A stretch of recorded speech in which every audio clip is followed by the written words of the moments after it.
Donc, on m'a demandé de prendre la suite en disant, évidemment, je dis toujours des choses moins optimistes.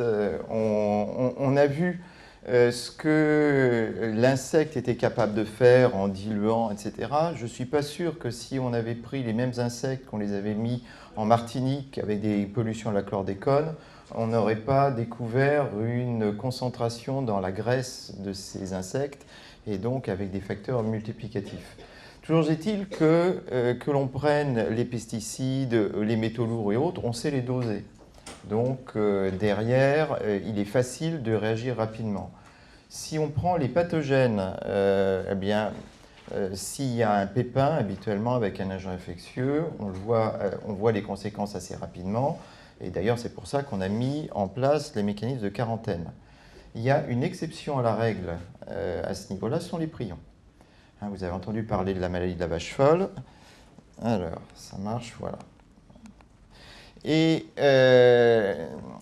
après une contamination qui avait eu lieu au début des années 80, les premiers cas sont apparus au milieu des années 80. En 89, on s'est rendu compte que c'était lié au recyclage via les farines de viande et d'os. Elles ont été interdites et vous voyez le nombre de cas qui a cru de manière exponentielle pendant 5 ans. Donc c'était la panique généralisée parce que là, 40 jours, ça ne suffit pas du tout, la quarantaine. Là, c'est 5 ans d'incubation silencieuse qui peut aller jusqu'à 10 ans. Et donc, vous voyez qu'en termes de santé publique, c'est un gros problème. Évidemment, pour compliquer le tout, il n'y a pas de test. C'est-à-dire que, ou plus exactement, il n'y avait pas de test à l'époque. On a contribué à en développer un et on ne savait pas détecter les animaux en incubation silencieuse.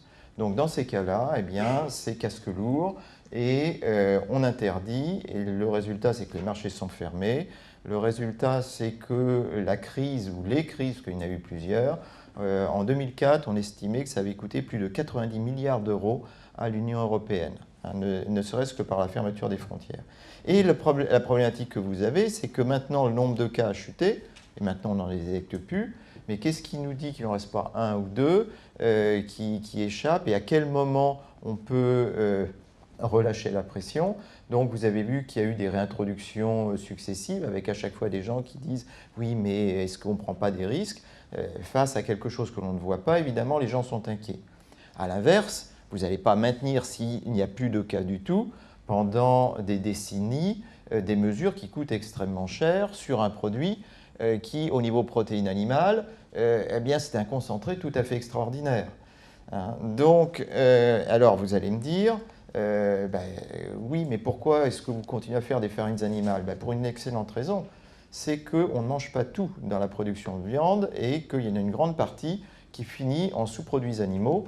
Hein. Là, c'est les chiffres de 2007, mais ils n'ont pas été en s'améliorant. Déjà, on disait que pendant que la population mondiale augmentait de 17%, la production de viande augmentait de 38%, puisque dans les pays émergents, ils veulent eux aussi bénéficier de nourriture comme nous, et donc du coup il y a une course à la production de la viande, et vous voyez qu'à l'époque, 18 milliards de poulets produits par an, 1,5 milliard de bovins, et là-dessus, 46% de sous-produits animaux. Alors, hop, on va passer à la suivante. Et donc rien qu'en France, nous avons environ tous les ans 3 millions de tonnes de sous-produits animaux qui sont fabriqués. Donc ça contient un peu plus de 60% d'eau. Vous pouvez extraire les graisses, 15 à 20%, et puis il vous reste le reste. Les farines, qui ne sont plus appelées farines animales, on a banni ce terme affreux, désormais ce sont des pâtes, des protéines animales transformées pour éviter tout le caractère négatif associé à ce terme de farines animales. Et derrière, pour gérer le risque, alors je vous ai dit, la production oui, des animaux, donc c'était environ 6 millions de tonnes quand je dis de viande, c'est de carcasse. Hein. Donc un peu plus de 3 millions, 53%, c'est ce que l'homme va consommer. Et le reste sont des sous-produits qui sont séparés en 3 catégories. La catégorie C3, c'est les sous-produits qui sont dérivés des carcasses propres à la consommation humaine. C'est ce dont vous avez entendu parler précédemment. Et donc, c'est 30%, 1,8 million de tonnes. Et puis, vous avez 1 million qui correspondent à des animaux à risque sanitaire retrouvés morts sur l'exploitation ou écartés par le vétérinaire à l'abattoir, et des animaux à risque prion, cervelle, moelle épinière, parce que même s'il n'y a plus d'animaux retrouvés positifs ou avec des signes cliniques, eh bien, on prend encore des précautions sur les endroits les plus concentrés en prion, c'est-à-dire le système nerveux central. Et eh bien, derrière, les marchés pour ça, parce que ce sont des volumes énormes, hein, et sur des produits extrêmement concentrés en protéines, eh bien, qu'est-ce qu'on fait? Si c'est du C1, on incinère. Si c'est du C2, vous avez droit à l'engrais. Si c'est du C3, vous allez dans le pet food. Mais alors désormais, c'est de nouveau autorisé pour les poissons, l'alimentation des poissons, mais les gens ont peur de la mauvaise presse qu'il y a autour. Donc du coup, ça ne se vend pas beaucoup.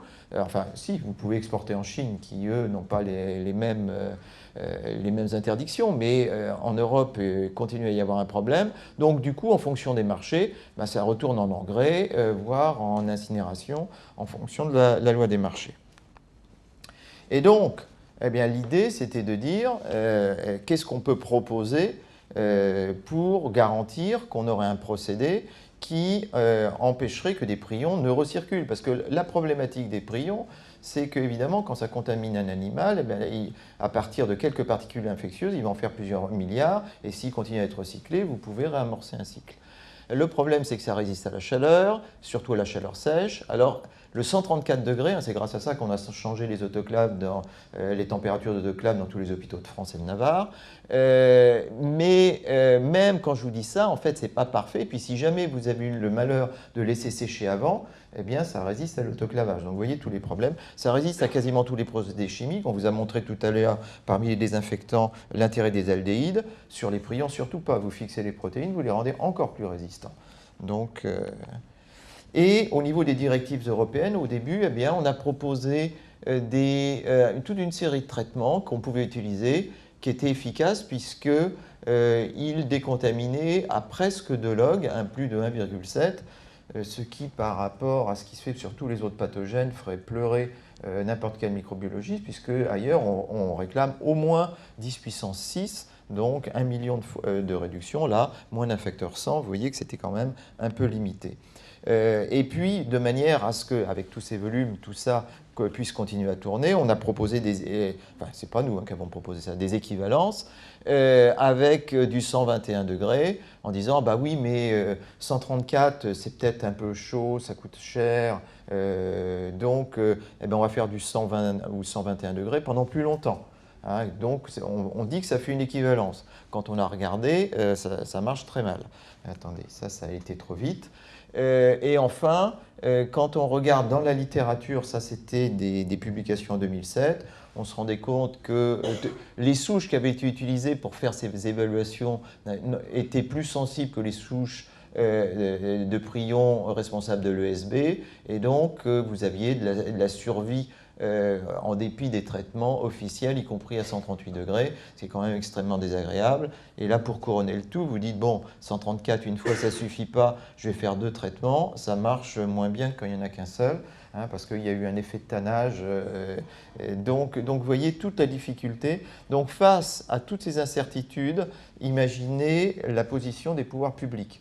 Donc ne vous étonnez pas s'il y a une certaine réticence à réintroduire un certain nombre de choses dans l'alimentation. Les gens qui ont vécu cette époque ont été fortement traumatisés et freinent un maximum. Il n'en demeure pas moins que ce que je vous disais au début, une ressource pareille qui est un déchet, s'il n'y a plus d'épidémie, c'est quand même un gaspillage phénoménal, surtout qu'on nous explique que la population mondiale va continuer à monter, donc on a un vrai problème. Donc l'idée, c'est de trouver des traitements alternatifs, donc thermique mais combiné à du chimique, astucieusement pour que ce soit compatible, excusez-moi, avec la revalorisation de ces fameuses protéines animales transformées, efficace vis-à-vis des prions, avec plus de 6 logs de réduction, parce qu'on n'était pas du tout satisfait par ce qui était proposé, intégrable dans les chaînes de transformation actuelles et à coût réduit, parce que si c'est trop cher, ce ne sera jamais utilisé. On a testé plein de formules différentes.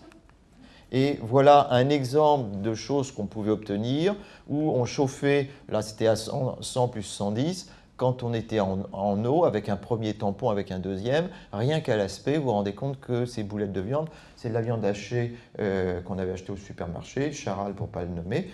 Donc voilà, c'était quelque chose de tout bête. Vous voyez qu'en fonction du traitement, à même traitement thermique, vous avez des comportements complètement différents. Et je vous montrerai après que vis-à-vis des prions, c'est très différent. Donc on a proposé à Samir Mesdour, là, dans le cadre du projet désirable dont vous entendrez encore parler, d'avoir ces approches pour assurer une sécurité sanitaire entre cette collecte des matières organiques et l'élevage d'insectes pour proposer des solutions, même si aujourd'hui la loi ne le permet pas, eh bien, pour se projeter dans l'avenir, sachant que d'ores et déjà, on pourrait exporter sur d'autres pays si on le voulait. On a commencé avec Tenebrio molitor, on était assez réticent à l'utiliser parce qu'il n'était pas décrit du tout pour avoir un régime de viande. On a testé, on a confirmé, ils détestent ça. Quand on faisait des mélanges avec des céréales, ils ne mangeaient que les céréales, ils laissaient soigneusement la viande à côté. Et quand on le forçait à n'avoir que ça se terminait par du cannibalisme. Donc, on confirme les très vieux résultats de la littérature, ce n'est pas une bonne idée. En revanche, Hermesia lucens, alors là, aucun souci. Ça pousse dessus sans aucun problème. On peut même mettre 100% si ça nous amuse. La logique, c'est plus de l'utiliser en complément alimentaire. Hein. Et donc, ce qu'on a proposé du coup comme principe, là, c'était pour vous rappeler, hein, pour un bovin de 700 kg, vous voyez, en C1, vous avez 50 kg, 70 kg en C2 et 156 kg en C3. Donc, l'idée, c'est sur ces sous-produits, appliquer des procédés de décontamination du type de ceux qu'on a testés, faire une croissance de l'arbre de type Hermesia, appliquer éventuellement une deuxième décontamination hein, si on a des doutes sur l'origine, et après, tant qu'on est en C3, aller sur l'animal feed, ou sinon aller sur l'oléochimie et d'autres types de valorisation. Et si vous voulez voir des laboratoires de niveau 3, vous voyez, on peut même avoir des extrudeuses. Enfin, on peut s'amuser à faire plein de choses dans tous les sens, mais il faut le faire en réduit. Et donc, le résultat de tout ça, c'est qu'on a trouvé plusieurs combinaisons efficaces avec aucune mortalité à l'arrivée. Ah oui, je ne vous ai pas dit comment on testait.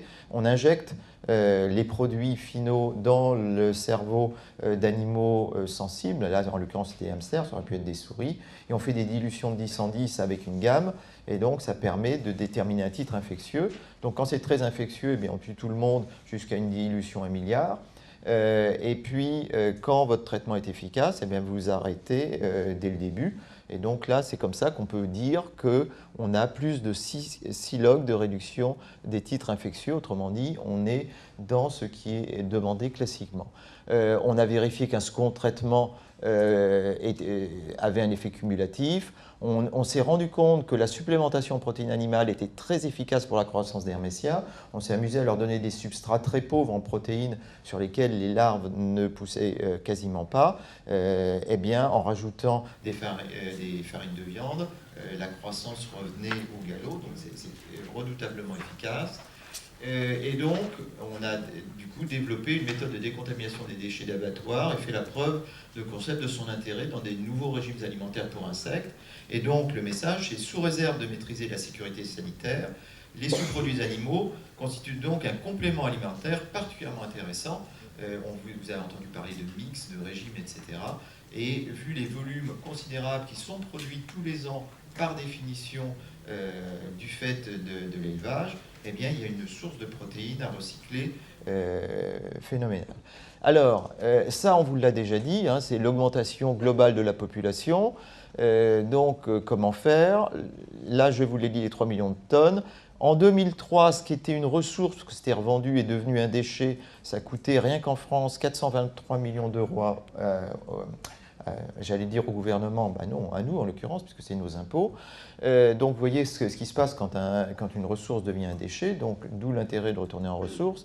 Et si ça vous intéresse, vous avez cette TED conférence où il y a des gens qui se sont amusés à regarder non pas les quantités, mais le nombre de calories et qui se sont rendus compte que, en fait, eh bien, on était passé sur... Alors en Afrique, c'était connu, mais la Chine, est passé sur un shift. Bon, on s'en rend compte parce qu'ils importent désormais massivement du lait, notamment, et puis que c'est en train d'arriver apparemment en Inde aussi.